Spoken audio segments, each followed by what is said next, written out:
स्वागत है आप सभी का। आज हम आपके लिए माघ मास का क्या महत्व है और इसकी पौराणिक कथा लेकर के आए हैं। माघ मास में संगम पर कल्पवास करने की परंपरा है। ऐसा माना जाता है कि इससे व्यक्ति शरीर और आत्मा से नया हो जाता है।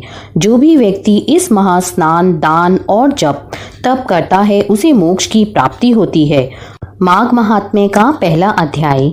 एक समय श्री सूत जी ने अपने गुरु श्री व्यास जी से कहा कि गुरुदेव, कृपा करके आप मुझसे माघ मास का महात्म्य कहिए, क्योंकि मैं आपका शिष्य हूँ। व्यास जी कहने लगे कि रघुवंश के राजा दिलीप एक समय यज्ञ के स्नान के पश्चात पैरों में जूते और सुंदर वस्त्र पहनकर शिकार की सामग्री से युक्त कवच और शोभायमान आभूषण पहने हुए अपने सिपाहियों से घिरे हुए जंगल में शिकार खेलने के लिए अपनी नगरी से बाहर निकले।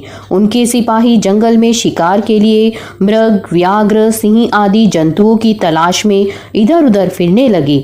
उस वन में वनस्थली अत्यंत शोभा को प्राप्त हो रही थी। कहीं कहीं मृगों के झुंड फिरते थे, कहीं गीदड़ अपना भयंकर शब्द कर रहे थे, कहीं गैंडों का समूह हाथियों के समान फिर रहा था, कहीं वृक्षों के कोटरों में बैठे हुए उल्लू अपना भयानक शब्द कर रहे थे, कहीं सिंहों के पच्चीनों के साथ घायल मृगों के रक्त से भूमि लाल हो रही थी, कहीं दूध से भरी थनों वाली सुंदर भैंसें फिर रही थीं, कहीं पर सुगंधित पुष्प, हरी भरी लताएं वन की शोभा को बढ़ा रही थीं, कहीं बड़े बड़े पेड़ खड़े थे तो कहीं पर उन पेड़ों पर बड़े बड़े अजगर और उनकी केचुलियां भी पड़ी हुई थीं।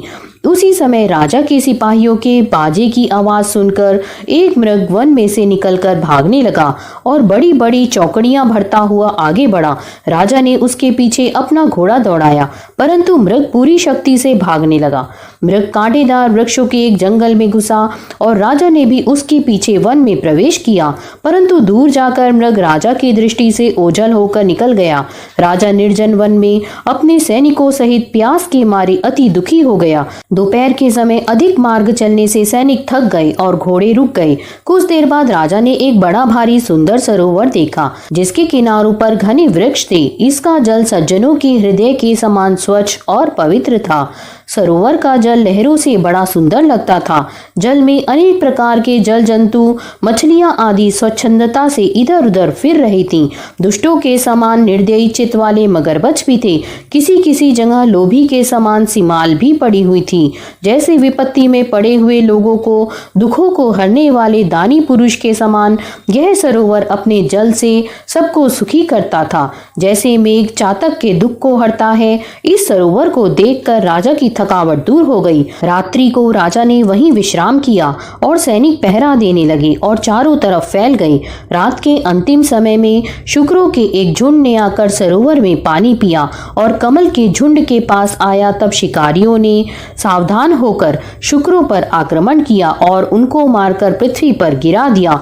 उस समय सब शिकारी कोलाहल करते हुए बड़ी प्रसन्नता के साथ राजा के पास गए और राजा प्रभात हुआ देखकर उनके साथ ही अपनी नगरी की तरफ चल पड़ा, जिसका शरीर तपस्या और नियमों के कारण बिल्कुल सूख गया था, जो मृग छाला और वल्कल पहने हुए था और नख रोम तथा केश धारण किए हुए था।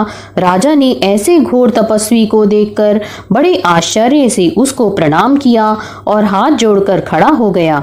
तपस्वी ने राजा से कहा कि हे राजन, इस पुण्य शुभ माघ में इस सरोवर को छोड़कर तुम यहाँ से क्यों जाने की इच्छा करते हो? तब राजा कहने लगा कि महात्मन, मैं तो माघ मास में स्नान के फल को कुछ भी नहीं जानता। कृपा करके आप विस्तार पूर्वक मुझको बतलाइए। आगे की कथा हम दूसरे अध्याय में सुनेंगे। अगर आपको ये पसंद आया है तो इसे लाइक करें और अपने फ्रेंड्स के साथ शेयर करें। धन्यवाद।